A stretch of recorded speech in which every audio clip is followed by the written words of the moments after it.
Portanto, o tema de hoje é sobre os sutras da Prajna Paramita, Sutra do Coração, em particular, o tema da vacuidade e da interdependência. Vocês já falaram das paramitas, das 6 paramitas. Não tive a oportunidade de perguntar ao Teixeira e ao Tzinin se já falaram sobre isso. Diga, não fazem atenção. Não falam das 6 virtudes transcendentes. Qual foi o último tema que abordaram? Vemos as 3 escolas. 3 escolas. Basicamente foi toda a aula sobre isso, exatamente.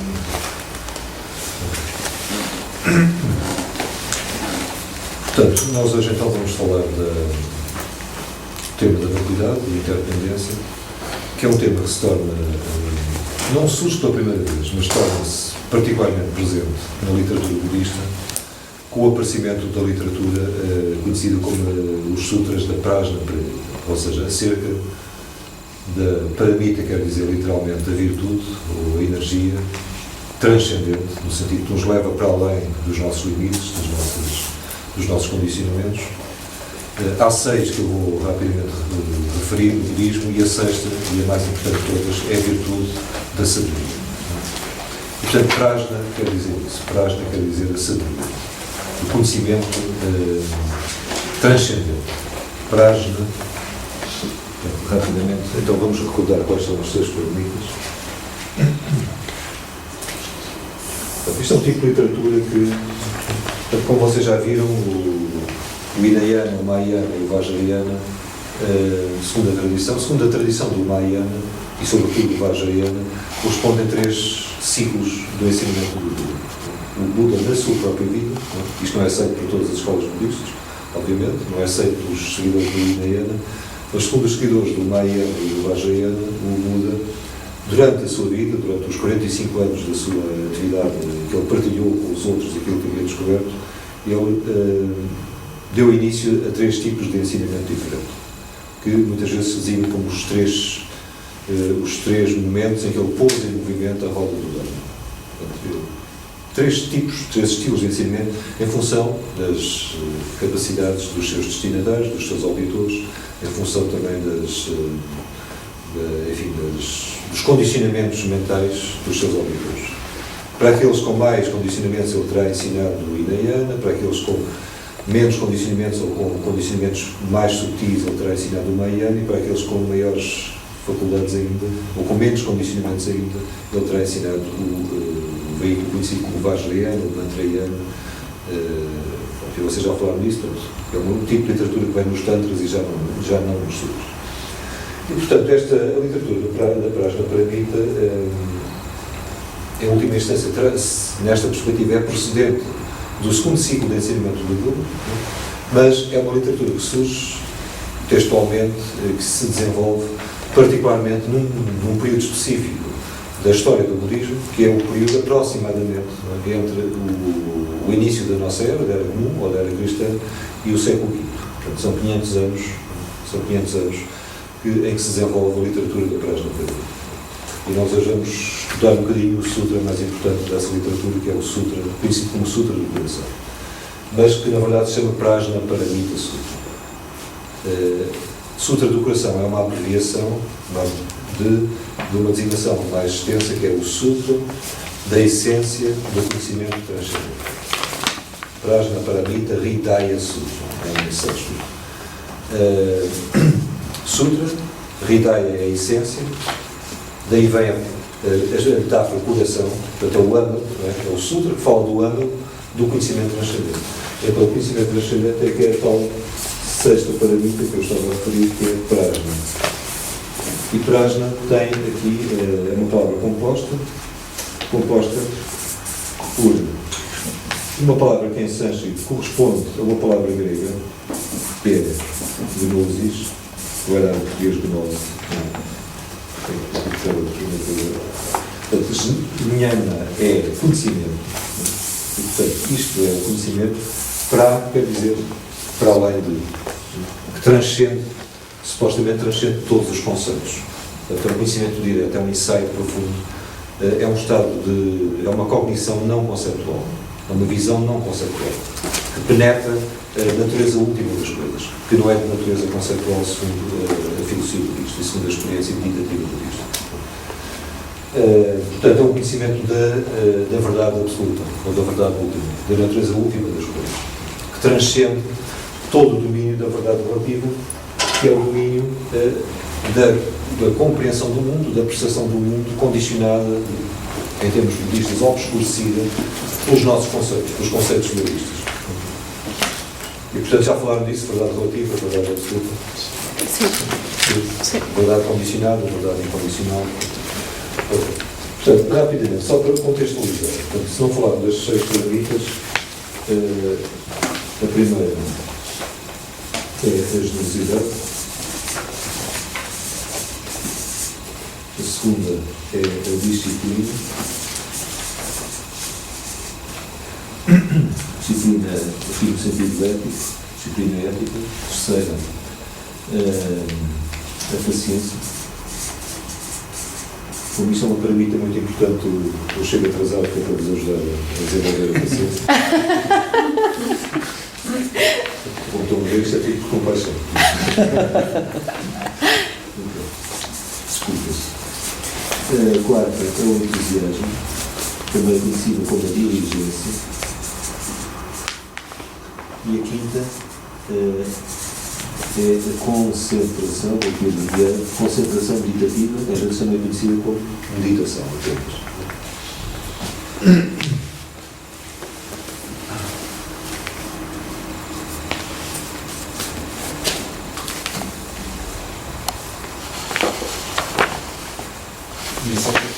Sabedoria. A sexta a sexta é prajna, se pode traduzir como conhecimento transcendente, ou então como sabedoria, às vezes acrescenta sabedoria transcendente. Diz-se sempre transcendente porque paramita quer dizer isso. O que transcende.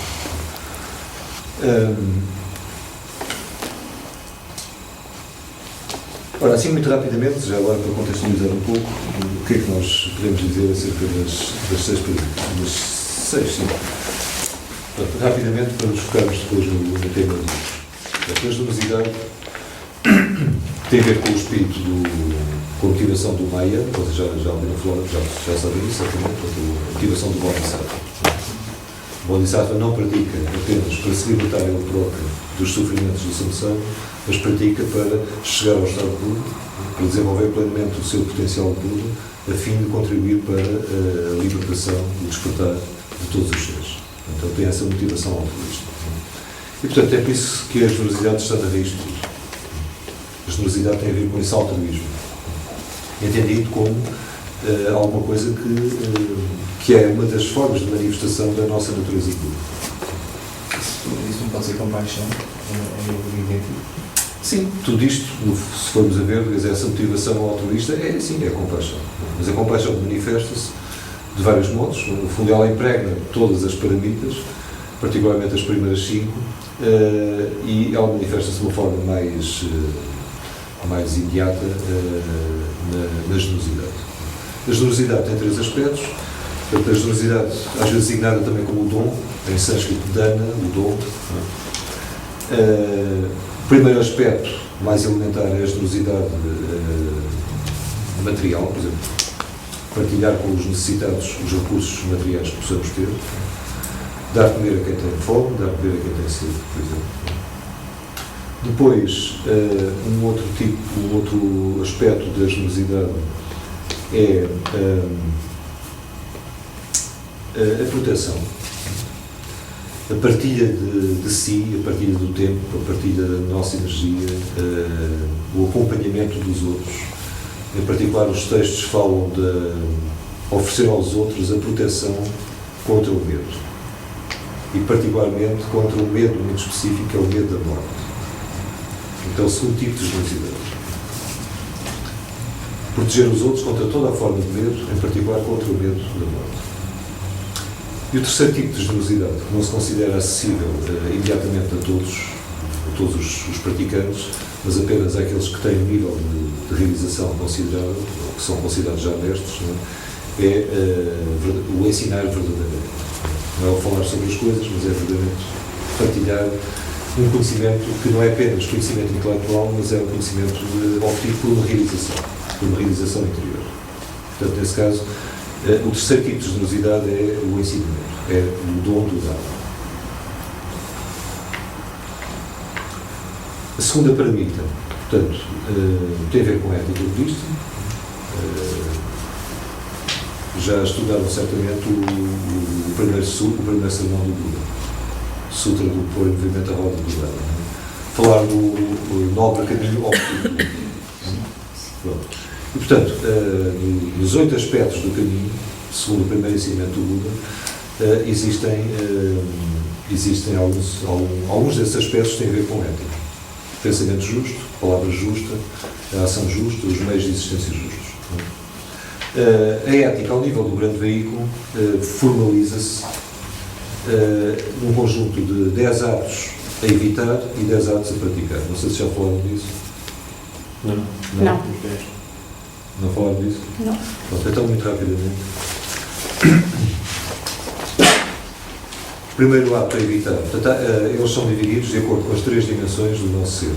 Corpo, dimensão física, dimensão verbal, às vezes designa-se como a palavra, e, em terceiro lugar, a mente. A dimensão mais sutil, que é a mente, e os vários níveis da mente. Então, há atos a evitar e atos a praticar, correspondentes aos 3 níveis: corpo, palavra e mente. Ao nível do corpo, há que evitar, se possível, abster-se completamente de matar ou ofender fisicamente, magoar fisicamente alguém. Portanto, matar ou qualquer atentado contra a integridade física, o bem-estar físico dos seres sencientes, humanos ou não humanos. Segundo,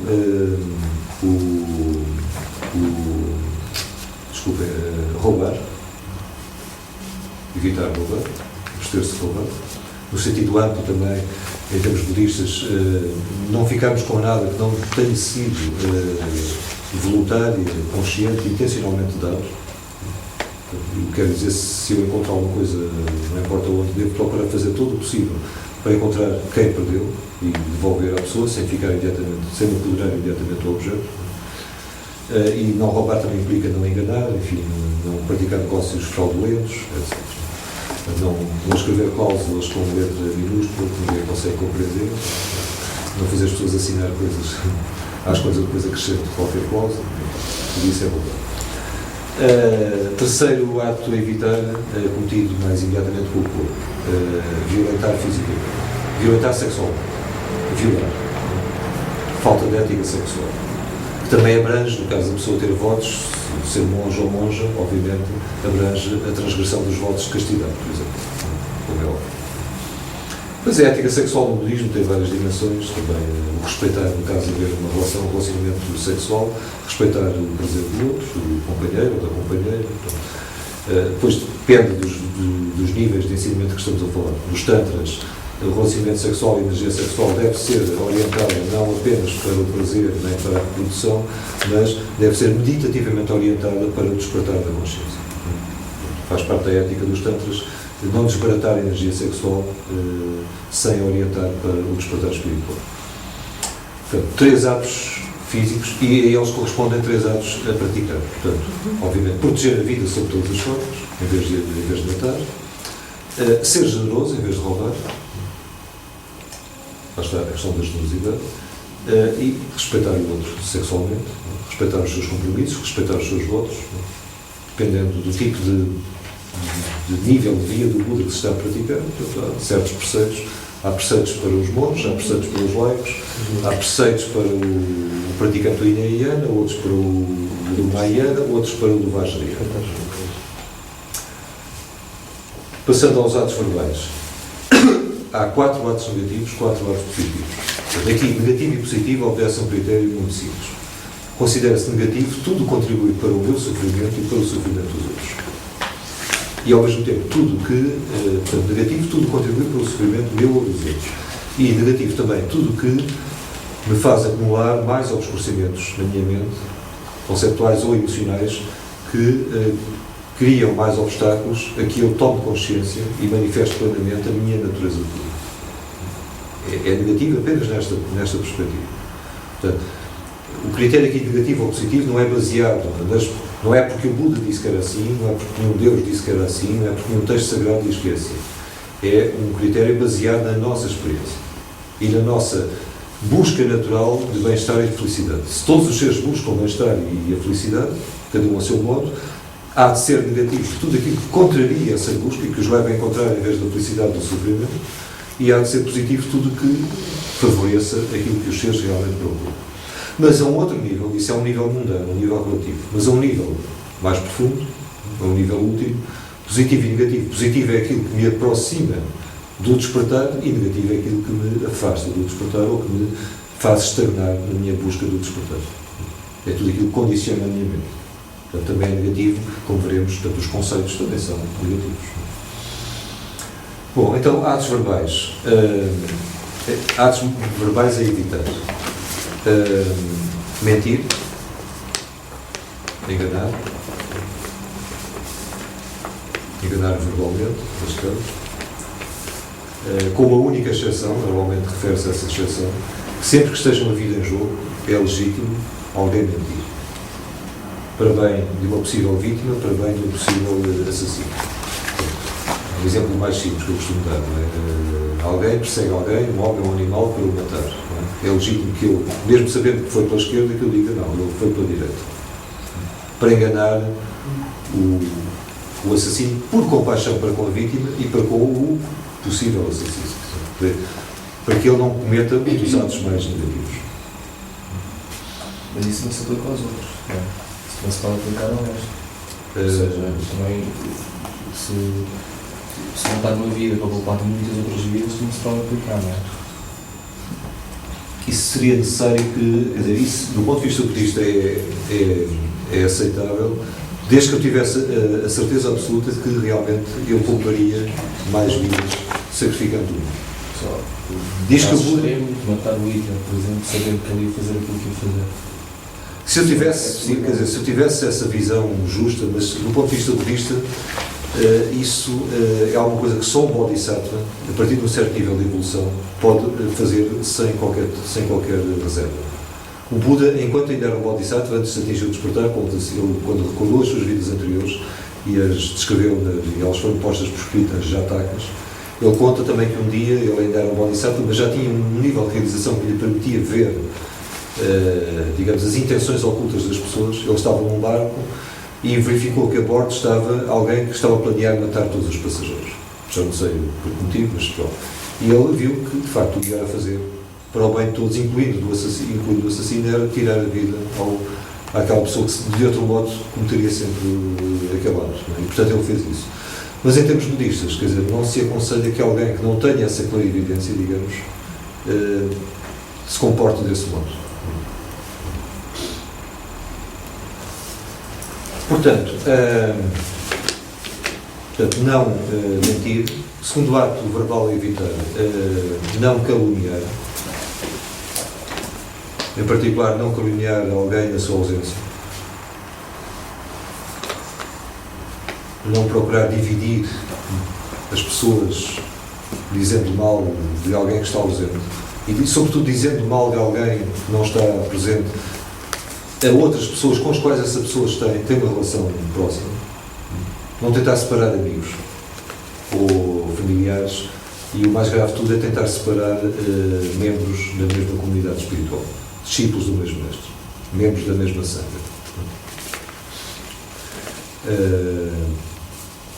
Terceiro ato a evitar, usar palavras ofensivas, palavras que fazem sofrer, ferem a mente de quem as escuta. Podemos eventualmente dizer, então, mas se for por compaixão eu não posso dizer a verdade.